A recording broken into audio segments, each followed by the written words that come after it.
Assalamualaikum warahmatullahi wabarakatuh. Selamat siang Pak Ibnu dan teman-teman. Di sini kami kelompok 5 dari mata kuliah Teknik Riset Operasi ingin mempresentasikan tentang optimasi dengan keadaan multiple. Multiple. Next,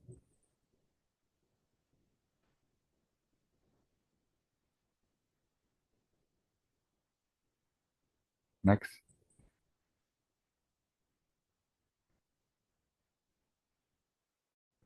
Di sini anggota kami terdiri dari Fauzan Mahfazzi Palevi dengan belakang 16, yang kedua Andika Rangga Putra Ishak dengan di belakang 22, dan saya sendiri sama Fauzan dengan di belakang 71. Yang pertama, apa itu non-linear programming?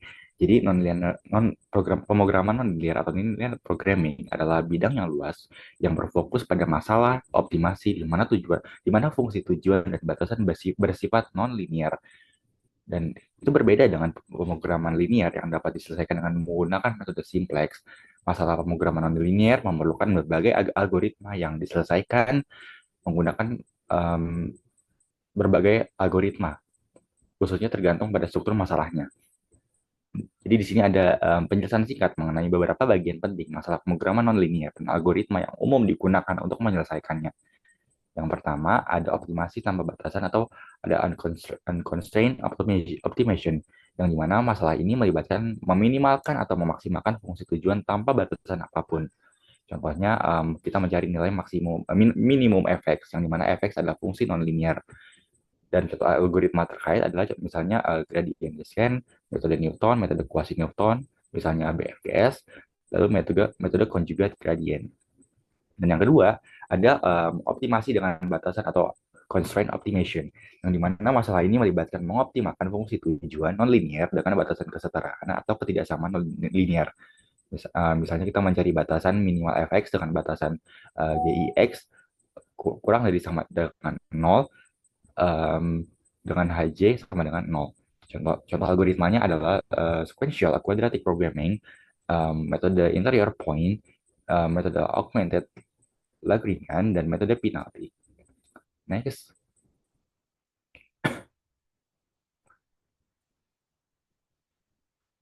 Lalu yang ketiga ada optimasi convex atau convex optimization, yang dimana masalah ini melibatkan meminimalkan fungsi tujuan convex di atas simulan convex. Masalah convex memiliki sifat bahwa setiap minimum lokal juga memiliki minimum global. Contohnya, misalkan kita ingin mencari minimal fx, di mana fx itu konveks dan batasan mendefinisikan himpunan konveks. Dan contoh algoritmanya adalah gradient descent, metode subgradient, metode proximal gradient, dan metode interior point. Lalu yang keempat ada optimasi non konveks atau convex optimization, yang dimana masalah ini melibatkan um, fungsi tujuan fungsi konveks yang mungkin memiliki beberapa minimum lokal. Menemukan minimum global seringkali menantang untuk permasalahan konflik optimization ini. Contohnya, kita ingin mencari nilai minimal fx, yang dimana fx-nya itu non-convex. Contoh algoritmanya seperti stimulate, annealing, algoritma genetik, particle swarm optimization, branch and bound untuk kasus tertentu. Lalu yang kelima ada pemrograman kuadratik atau quadratic programming, yang dimana masalah ini melibatkan mengoptimalkan fungsi tujuan kuadratik dengan batasan linear. Contohnya, diberikan suatu fungsi, misalkan bentuknya itu dia setengah x pangkat tq x ditambah c pangkat t x, dimana dengan batasannya itu x kurang dari sama dengan b. Contoh algoritmanya misalkan seperti metode active set, metode interior point, dan metode conjugate gradient. Lalu yang keenam ada pemrograman geometrik atau geometric programming, yang dimana masalah ini mengoptimalkan fungsi polinomial dan atau jumlah monomial dengan batasan polinomial, yang dimana mereka juga sering mengubah um, menjadi masalah kompleks. Misalnya bentuk fungsinya bentuk fungsi fx dengan batasan gix kurang dari sama dengan satu, yang dimana hjx-nya itu sama dengan satu. Contoh algoritmanya itu adalah transformasi bentuk ke bentuk konveks dan metode interior point.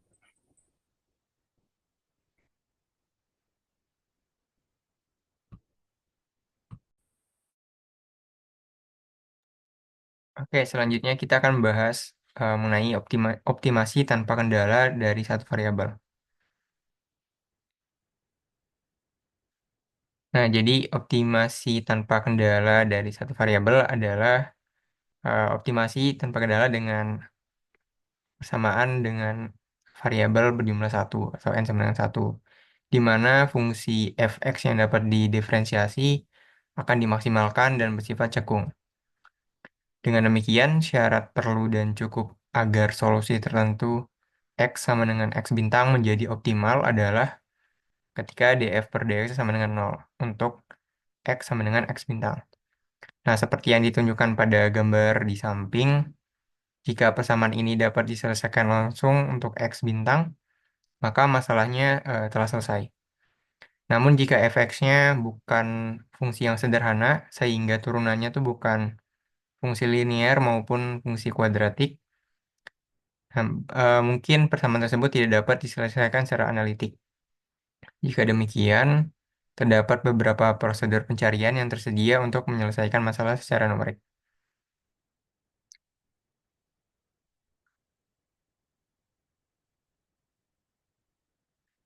Nah, untuk optimalisasinya menggunakan dua metode nantinya. Pertama adalah metode bisection. Dalam metode pencarian ini selalu dapat digunakan ketika efeknya cekung. Ketika turunannya negatif atau nol untuk semua X. Terus, seperti yang ditunjukkan pada gambar sebelumnya, metode ini juga dapat digunakan untuk beberapa jenis fungsi lainnya. Secara khusus, jika X bintang adalah solusi optimal, maka yang diperlukan adalah ada tiga kondisi. Pertama, untuk dfx per dx-nya lebih dari nol, itu akan terpenuhi jika x-nya kurang dari x bintang. Lalu d per dx dari fx-nya sama dengan nol jika x-nya sama dengan x bintang. Dan d per dx dari fx-nya kurang dari nol jika x lebih besar daripada x bintang. Kondisi ini secara otomatis berlaku ketika fx-nya cekung atau terbuka ke bawah. Tetapi juga dapat berlaku ketika turunan kedua bernilai positif, hanya saja tidak di semua kondisi. Boleh dilanjut? Nah, ide di balik metode Bayesian ini sangat intuitif, yaitu kemiringan atau gradien positif atau negatif pada solusi uji coba menunjukkan apakah perbaikannya harus bergerak ke kanan atau ke kiri. Jika turunan pada nilai tertentu di X bernilai positif, maka X bintangnya harus lebih besar dari X, sehingga X menjadi batas bawah untuk solusi uji coba yang harus dipertimbangkan berikutnya. Sebaliknya, jika turunannya negatif, maka X bintang harus lebih kecil dari X, sehingga X-nya menjadi batas atas. Setelah kedua jenis batas ini diidentifikasi, setiap solusi uji coba berikutnya yang dipilih antara kedua batas tersebut akan memberikan batas baru yang lebih ketat jaraknya, sehingga mempersempit ruang pencarian. Selama peraturan pemilihan yang wajar digunakan untuk memilih solusi uji coba, urutan solusi yang dihasilkan akan konvergen ke X bintang. Dalam praktiknya, ini berarti melanjutkan proses sampai jarak antara batas-batas tersebut cukup kecil sehingga solusi uji coba berikutnya berada dalam toleransi kesalahan yang telah ditentukan, misalnya epsilon bintang itu. Nah, lalu di sini ada notasi yang akan kita gunakan dalam menentukan optimalisasi dengan metode bisection. Pertama ada x-aksen sebagai solusi uji coba saat ini, lalu x0 sebagai batas bawah berdasarkan x bintang, x bar sebagai batas atas berdasarkan x bintang, lalu dan terakhir ada epsilon bintang sebagai toleransi kesalahan untuk x bintang.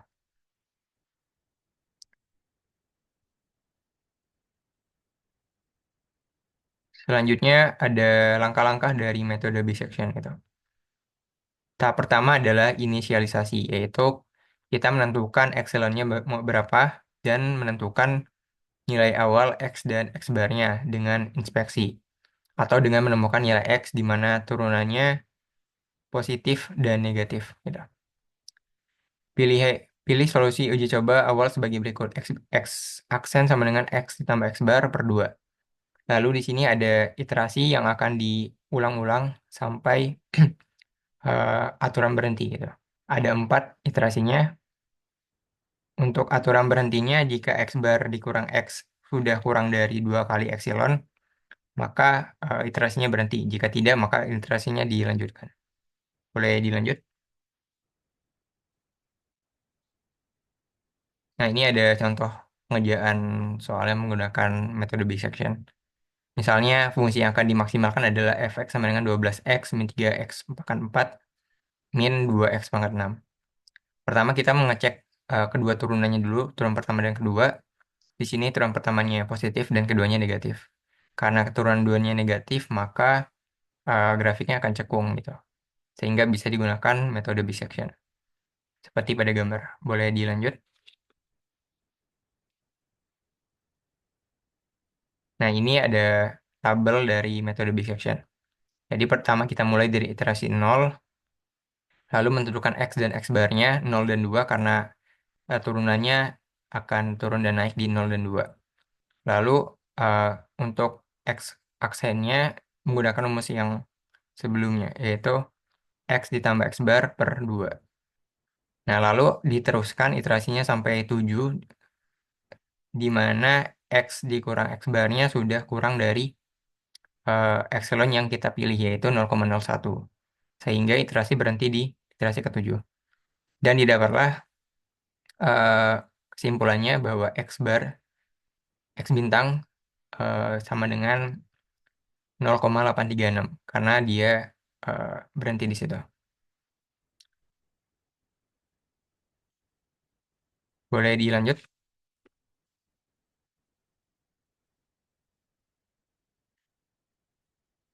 Nah, untuk metode bisection ini memiliki kekurangan, yaitu metode ini relatif lambat untuk konvergensinya menuju solusi optimal.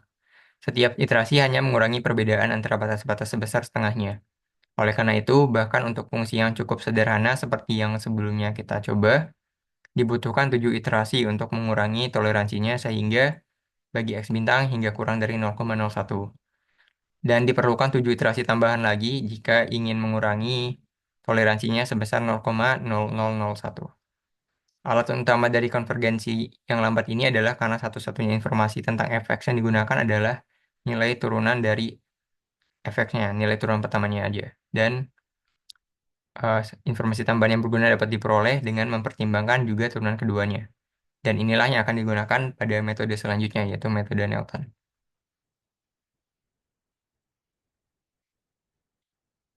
Nah, untuk metode Newton ini adalah dengan mendekati fx dalam lingkungan solusi uji coba dengan fungsi kuadratik. Lalu memaksimalkan atau menimimalkan fungsi kuadratik ini untuk memperoleh solusi uji coba baru pada iterasi berikutnya. Pendekatan ini dikenal sebagai pendekatan kuadratik dari fungsi tujuan dan sejak itu menjadi fitur utama dari banyak algoritma untuk kelas untuk masalah pemrograman nonlinear. Pendekatan fungsi kuadratik ini diperoleh dengan melakukan pemotongan dari Taylor dengan setelah turunan keduanya, secara khusus dengan membiarkan XI menjadi solusi uji coba yang mempertimbangkan pada iterasi ke I. Jadi X1 adalah solusi uji coba awal yang diberikan oleh pengguna untuk memulai iterasi pertama. Lalu dari Taylor terpotong untuk XI plus 1 adalah sebagai berikut. Untuk fxi plus 1, aproksimasi dari fxi ditambah f aksen xi atau turunan pertama dari fxi dikalikan dengan xi plus 1 dikurang xi ditambah turunan kedua dari xi dibagi 2 dikali xi plus 1 dikurang xi dikuadratkan. Setelah xi-nya ditentukan pada awal iterasi i, perhatikan bahwa fxi dan kedua turunannya semuanya tetap sebagai konstanta dalam fungsi pendekatan di sebelah kanan. Oleh karena itu, fungsi pendekatan ini hanya berupa fungsi kuadratik dari x i plus 1. Selain itu, fungsi kuadratik ini cukup baik dalam mendekati fx i plus 1 di sekitar xi sehingga nilai turunan pertama dan keduanya memiliki nilai yang sama ketika xi plus 1 sama dengan xi.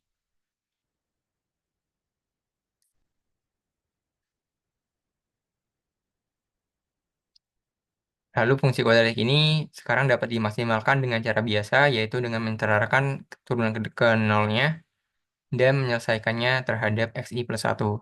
Ingat bahwa kita mengasumsikan bahwa fx-nya cekung, yang menyiratkan bahwa fungsi kuadratik ini juga cekung, sehingga solusinya saat turunan pertama disamakan dengan 0 akan menjadi maksimum global. Turunan pertamanya adalah f aksen xi plus 1 sama dengan turunan dari fxi ditambah turunan kedua dari fxi yang dikalikan xi plus 1 dikurang xi. Karena xi dan fxi dan turunannya adalah konstanta, maka menyamakan turunan pertama dengan 0 menghasilkan turunan pertama xi ditambah turunan kedua fxi dikali xi plus 1 dikurang xi sama dengan 0. Yang secara aljabar langsung mengarah ke xi plus 1 sama dengan xi dikurangi dengan pembagian dari turunan kedua pertama fxi dengan turunan kedua fxi. Nah, rumus ini akan kita gunakan untuk pada setiap iterasinya nanti. Lalu rumus ini juga akan bisa digunakan ketika fungsinya cembung. Oke, lanjut. Di sini ada langkah-langkah dari metode Newton. Ini berbeda dengan metode bisection sebelumnya. Untuk pertama, ada inisialisasi yaitu pilih epsilon, lalu menentukan solusi uji coba awal yaitu xi dengan inspeksi. Dan atur i-nya sama dengan 1. Jadi iterasinya dimulai dari 1. Lalu ini ada langkah-langkah dari iterasi pengulangannya. Ada 2 tahap, yaitu hitung turunan pertama dan kedua, lalu yang kedua mengganti xi plus satunya dengan rumus yang sebelumnya. Lalu untuk aturan penghentiannya, jika xi plus satunya jika sudah dikurangi dengan xi-nya dan dimutlakkan kurang dari epsilon yang ditentukan, maka kita bisa berhenti. Namun jika belum, maka dilanjut sampai iterasi berikutnya. Boleh dilanjut. Nah, lalu ini ada contoh pengerjaan lagi dari metode Newton dengan soal yang sama dengan sebelumnya, yaitu fx sama dengan 12x min 3x pangkat 4 dikurang 2x pangkat 6. Nah, di sini kita mulai dengan x sama dengan 1. Kita mencari turunan pertama dan keduanya, dan memasukkan rumus xi plus 1 di eh, kolom yang paling kanan. Nah, dan diteruskan iterasinya sampai aturan pemberhentiannya, yaitu sampai ke iterasi keempat, di mana didapat xi yang baru adalah 0,83762 sebagai solusi akhirnya.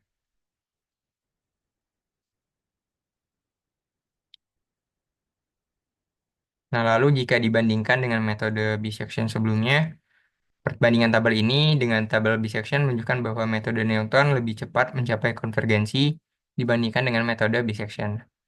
Hampir 20 iterasi diperlukan untuk metode bisection agar mencapai tingkat presisi yang sama dengan metode Newton, yang hanya memerlukan 4 iterasi. Meskipun konvergensi cepat ini cukup khas untuk metode Newton, kinerjanya dapat bervariasi tergantung pada masalah yang dihadapi. Karena metode ini didasarkan pada pendekatan kuadratik terhadap fx, performanya dipengaruhi oleh tingkat akurasi dari pendekatan tersebut.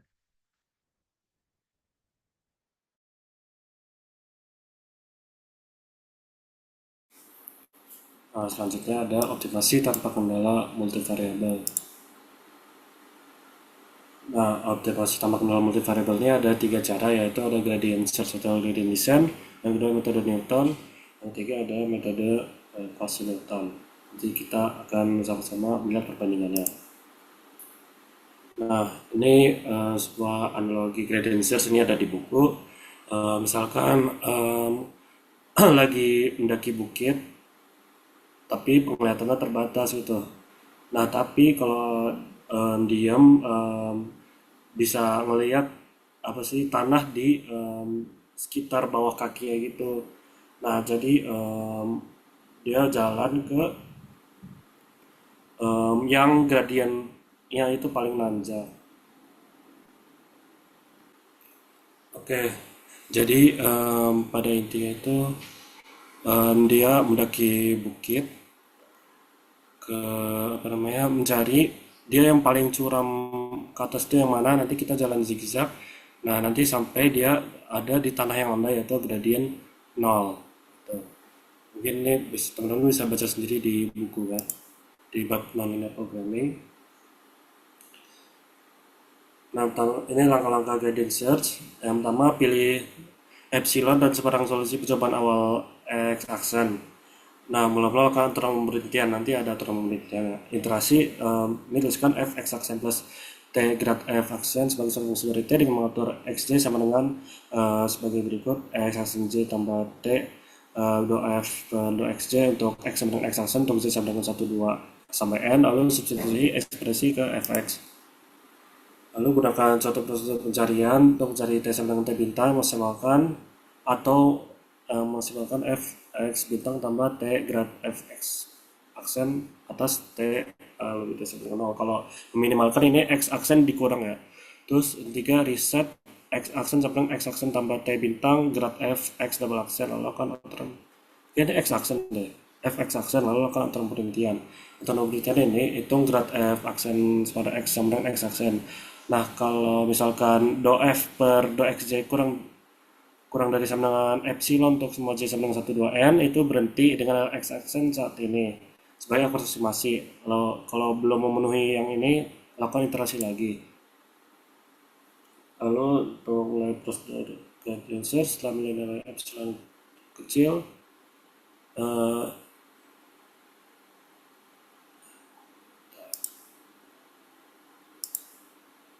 ini contoh soal di buku ya. Nah, kayak mohon maaf ini kayak kepotong deh. Nah, jadi ini untuk misalkan x sama dengan 00, 00 diposisikan ukuran parsial di atas hasilnya 0 sama 2, gradiennya itu grad f 00 sama dengan 02, epsilon kurang 2 untuk aturan pemberian atau iterasi. Dan masing-masing ukuran parsialnya adalah 0 dan 2. Ya, ini pokoknya intinya di buku. Iterasi pertama x1 sama dengan 0, x2 sama dengan 2t. Lalu substitusi menjadi 4t kurang 8t kuadrat. Nah, karena ini max t lebih dari sama dengan 4t kurang 8t kuadrat dan d per dt nya itu 4 kurang 16t sama dengan 0, ini berarti t bintang sama dengan 1/4, maka reset. Ini makanya iterasi pertama. Lalu substitusi ke ekspresi tersebut. Jadi 4t kurang 8t kuadrat, karena ini max t lebih dari sama dengan 0, 4t kurang 8t kuadrat, dan 4 d per dt nya sama dengan 4 kurang 16t sama dengan 0, ini berarti t bintang 1/4.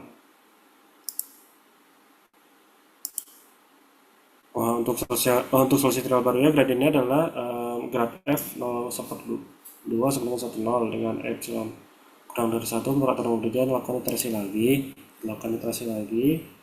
Intinya sama seperti tadi, tapi ini dimulai dari yang titik 0,5 ya, dari 0,5 kita mulai lagi, kita lakukan iterasi lagi. Ini didapat T bintang sama dengan 1/2, lalu reset x aksen sama dengan 0 1/2 tambah setengah 1 0 sama dengan setengah, ini metode iterasi kedua. Nah, ini ya, ini tabel yang ada di buku. Jadi yang pertama itu ada iterasinya, terus lalu solusi percobaan terkini, terus ada gradien, terus ini x aksen tambah t grad f aksen, lalu f dari x aksen tambah t grad f x aksen, lalu ada t bintangnya, lalu ada paling kanan itu solusi percobaan yang baru. Ini gambarnya bisa dilihat dari 0,5 ke setengah, dia konvergen ke titik 1,1. Nah, contoh solusi metode Newton. Jadi bahas singkat dulu ya metode Newton. Metode Newton itu mirip sama tadi ya gradient search, tapi tadi kan rumusnya ada T, ini kita ganti jadi ada namanya matriks Hessian. Matriks Hessian itu pokoknya turunan kedua dari gradiennya. Nah, Ini contohnya minimal fx1 x2 sama dengan x1 kurang x2 tambah 2x1 kuadrat tambah 2x1 x2 tambah x kuadrat 2 kuadrat dimulai dari x1 sama dengan 00 menggunakan metode Newton. Yang pertama cari gradiennya itu grad f sama dengan ya yang ini. Saat x1 sama dengan 00 kita masukin nilainya, jadi grad f saat 00 sama dengan 1 min 1. Lalu cari matriks Hessiannya. Matriks Hessian itu turunan intinya dari 2 dengan H konstan dan dividend positif. Lalu 3 kita cari inverse dari matriks Hessian, kita mendapat hasil seperti ini. Lalu kita 4 melakukan iterasi, yaitu rumusnya xn plus 1 sama dengan xn kurangi H inverse lalu grad fn dikali grad fn. Iterasi pertama n sama dengan 1, berarti kan masuk iterasi pertama itu grad f1 sama dengan 1 min 1 sehingga x2 sama dengan 00 min setengah 1 dikali 1 min 1. Ini sama dengan 00 dikurangi min 1 3/2 sama dengan min 1. Ini maaf, harusnya 00 ditambah dikurang 1 min 3/2, jadi sama dengan min 1 3/2. Lalu cek konvergensi atau mungkin aturan pemberhentian dari metode Newton ini. Saat x2 itu min 1 3/2. Lalu kita masukkan tadi grad f dari min 1 3/2 dia dapat 00. Karena gradiennya 00 atau datar, maka kita proses dengan demikian nilai minimum global dari fx1 x2 dapat pada titik x bintang sama dengan min 1 3/2. Nah, ini ada kelebihan dan kekurangan metode. Intinya metode gradient search itu dia lebih efisien dan lebih sederhana, tapi dia konvergennya lebih lambat. Lalu untuk metode Newton dia itu konvergennya cepat, lalu bisa lebih akurat juga, tapi dia buat menjalankan komputasinya itu berat banget, lalu sensitif terhadap noise sehingga kurang robust atau kurang tahan terhadap error. Lalu sini ada metode Cauchy-Newton. Ini intinya di tengah-tengah antara metode gradient search sama metode Newton. Dia itu menggabungkan konvergensi yang cepat dari metode Newton, komputasi yang efisien dan bukan menghitungnya secara eksplisit. Nah, membuatkan jadi harga komutasi dia nggak lebih berat lah dari metode Newton. Nah, ini ada contoh-contoh algoritma atau rumus Cauchy-Newton, ada algoritma BFGS, rumus DFP, sama metode symmetric rank 1. Ini untuk masalah non kompleks.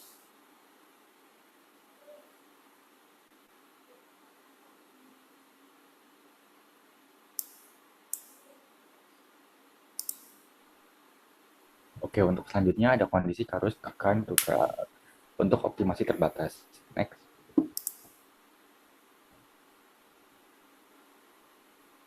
Oke, baik. Jadi untuk dari salah satu bentuk pemrograman nonlinear ini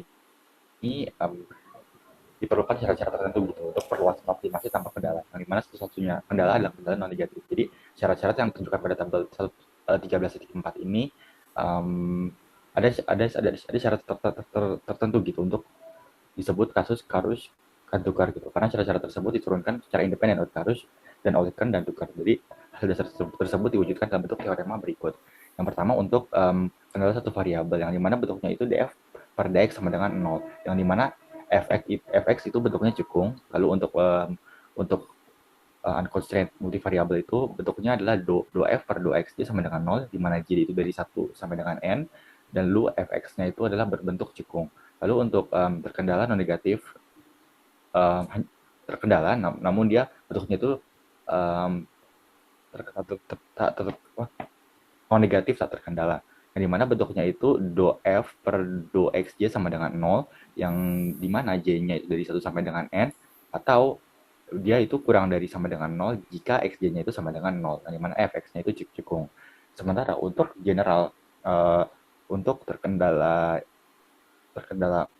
masalah terkendala general, kita menggunakan Karus Kan-Tukar conditions, yang dimana fx-nya cekung dan ix-nya itu cekung, yang dimana i-nya itu dari 1 sampai dengan m. Next.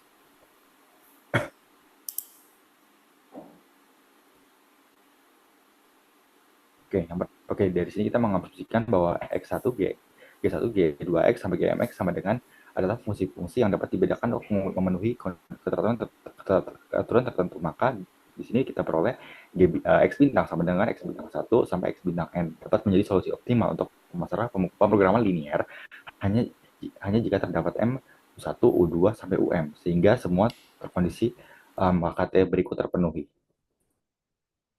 Next.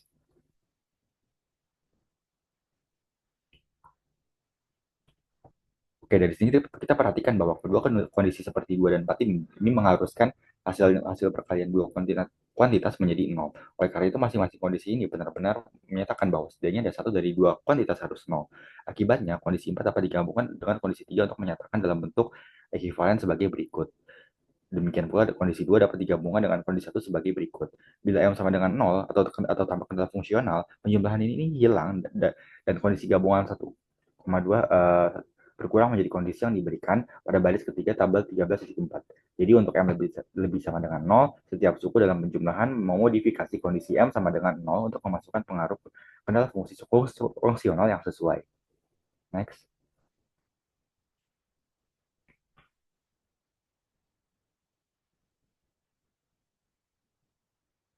Untuk untuk ini kita bisa langsung ke probability-nya di mana kita mengasumsikan bahwa fx adalah fungsi cekung dan bahwa g1x sampai gmx sama adalah fungsi konveks dengan kata lain, masalah ini adalah masalah pemrograman konveks yang di mana semua fungsi ini memenuhi kondisi keteraturan. Maka x bintang sama dengan x1 bintang sampai x n bintang adalah solusi optimal jika dan hanya jika semua kondisi teorema terpenuhi. Next.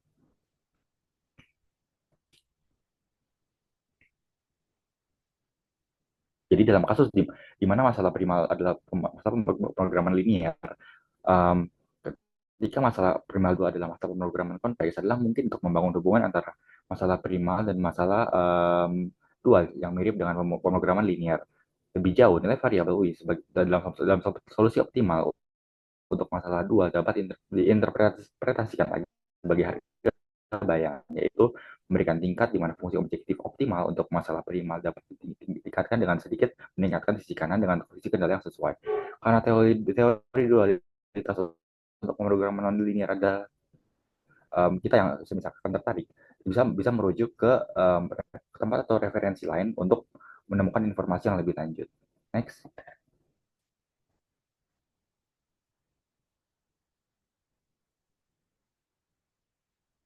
Lalu berikutnya ada latihan soal.